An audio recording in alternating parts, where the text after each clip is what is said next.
Днес ще пробваме всички корейски фондиотени от сайта на About Me. Готвила съм кожата си, както го правя обикновено. Имам тонер, ампула, хидратиращ крем и окололочен крем. Първо мисля да започна с моите фаворити. Зеленият и синият къшън на Лишия. Първо ще тествам зеленият къшън. Той е с SPF 30, има бакочиол, водна есенция, така че е доста подходящ за ежедневна употреба. Тази формула е с semi-matte finish, така че нека да я пробваме.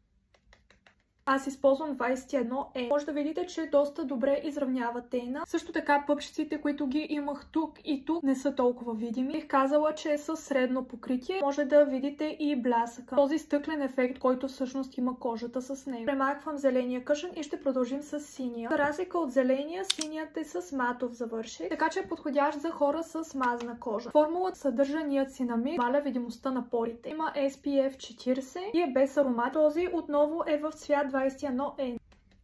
Мога да кажа, че синият е една идея по-покривен, придава леко освежаване на кожата, изглежда доста натурално. За лятото дори ще е по-добрата опция за ролира омазняването на кожата. Следващия фондиотен е червеният на Тир. Популярен с това, че е наистина много покривен. Също така издържа през целия ден и има SPF 40. 21 е не моят цвят. В момента нямаме наличен от него, така че ще пробвам 22W. Нека го изпробвам.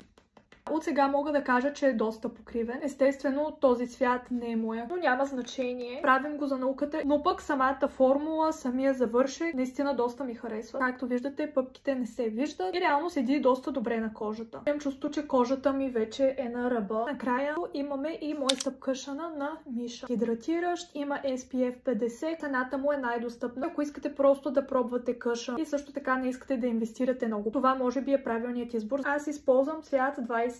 Нека видим. Неговото покритие е по-скоро средно. Напълно достатъчно е да покрие тъмни кръгове. Има този glowy ефект, който е характерен за корейската козметика. След като вече пробвахме, кой от тях ви допада най-много.